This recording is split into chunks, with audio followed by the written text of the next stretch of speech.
everyone and welcome back to my channel. I am Natalia, a mom of 2 young daughters, and I absolutely love to travel. This video, I want to talk about a topic that is a frequently asked question in my channel and in my social media, and is how do you handle jet lag with kids, with babies and toddlers? We've traveled across the world as a family because we're also a living abroad family, so naturally we have done long hauls and long trips since our kids were very young. Actually, our first trip was when our baby was 5 weeks old on a 12-hour trip to Colombia. And just in general, we have traveled so much with them. I took 1 year maternity leave here in Canada, and I used a lot of that maternity leave to just travel the world. So we've been with our kids to Europe, to Southeast Asia, to Latin America, to North America. So I feel at this point, I can just summarize all my tips and tricks into this video because this is one of the main concerns from parents. I know we have worked so hard to establish our baby routines that just thinking that it can get messed up because of jet lag or traveling,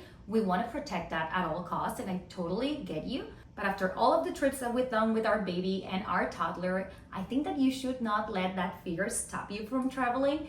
And after all of my experiences and all the compilations of my research and my own experiences traveling with every different time zone difference, we've dealt with 1 hour time zone difference up to 14-hour time zone difference, which is Southeast Asia compared to Vancouver. Europe is another huge time zone difference, tricky a little bit, 9-hour time zone difference. I have actually self-developed these 3 simple methods to handle jet lag with kids after all the investigation, all the reading that I did as a sleep-deprived mom who was also curious and concerned about how am I gonna do when I'm on vacation, when I'm in the trip with the baby. So without further ado, let's get into it.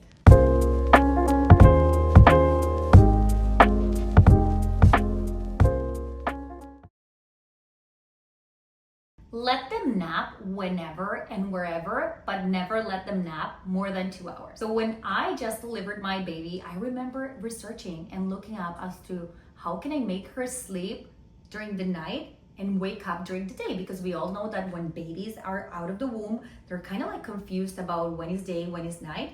And the advices sleep consultants would give to people is do not let them nap for more than 2 hours, and they will naturally start to shift their circadian rhythm. So I think it happens the same with jet lag.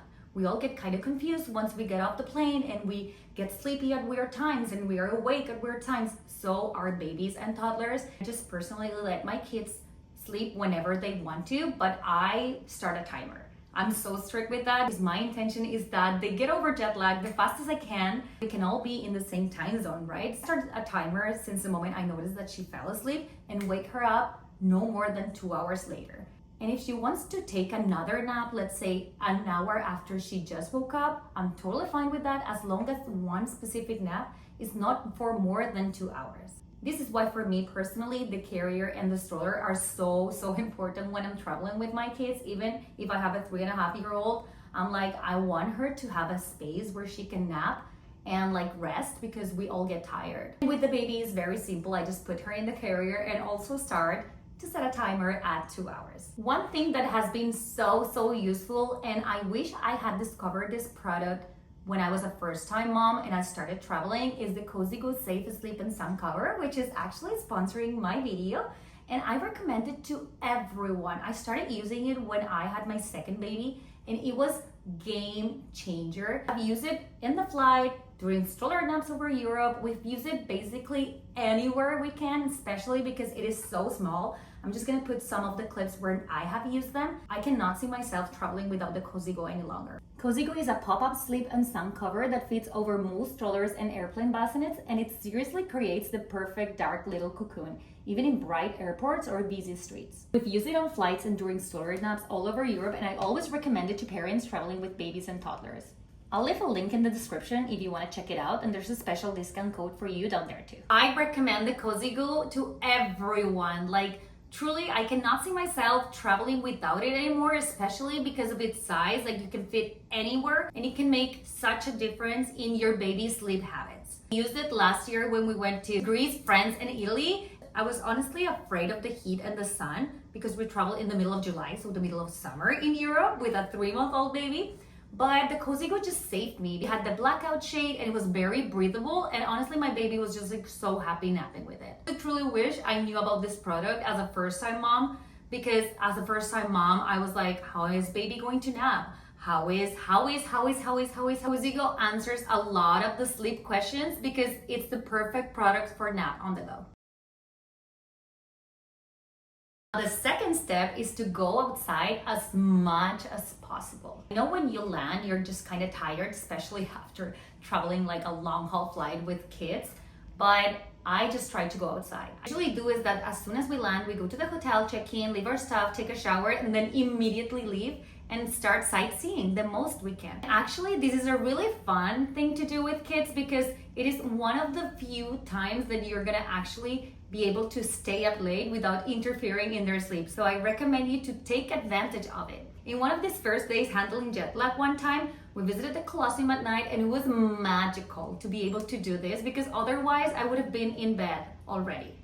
Personally, this step is not hard at all for me and my husband because that's what we usually did before we even had kids. But if for you is a little bit too forced or like not natural, try to go to the park, to the playground, to somewhere that the kid, your toddler or baby, is incentivized to go. And as soon as you notice that they're kind of sleepy, just offer the carrier or the stroller so that they can nap. But remember, not for more than 2 hours. Continue to do these things the first 3 days, so no naps for more than 2 hours, and then go outside as much as you can with the light as much as you can. And then by day 3, you're gonna start to do your normal bedtime routine. So say I put my kids to bed at 8 p.m. Since I was traveling east, I started by day 3 to reverse and make my bedtime routine earlier. So the first couple of days we went to bed at around midnight because before we were not even tired, none of us. Then by day 3, I started to put them to bed at around, let's say 10 p.m. And then until I reached my usual bedtime routine, which is 8 p.m. The first couple of days we were kind of loose, right? So we could stay up late, do whatever we wanted. The thing here was not to let the baby nap for more than 2 hours, but then by day 3, you're gonna start incorporating things of their bedtime routine. You're gonna start reading books, with the swaddle, the white noise, all the routine that you had back home. You're going to try to incorporate that as much as you can now from day 3, and also start to approach your usual bedtime routine in day 3. So what we usually do when we go to Europe, which is for us going east, is that the first 3 days we go to bed super late, let's say midnight, even 1 a.m. We want to take advantage of those first 3 days. So we actually visited the Colosseum at night and it was magical. I wouldn't have done that otherwise. But after day 3, I started to make bedtime a little bit earlier until I would reach 8 p.m., which was our usual bedtime time. And those are my 3 simple steps to handle jet lag with babies and toddlers. So first thing that you have to know, no naps for more than 2 hours. Go outside as much as you can. By day 3, start incorporating your usual bedtime routine. I assure you that like maybe 3-4 days it's gonna take for your baby, your toddler to adjust to the new local time zone. And now a bonus tip, it's not a step, is that you need to understand that it is going to be hard.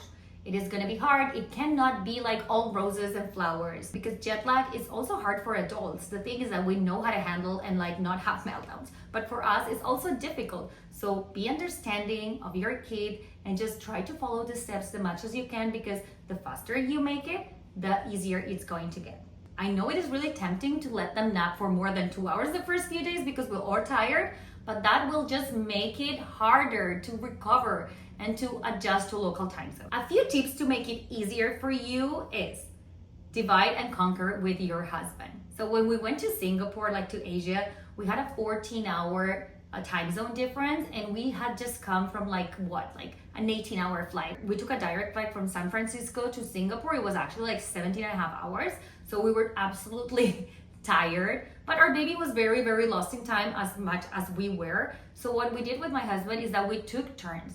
So I would take the baby from this time to this time, and then he would take the baby from this time to this time with certain rules, which was do not turn the lights on, keep it low, do not let her nap for more than 2 hours. Was it hard? Yeah, but just the first night.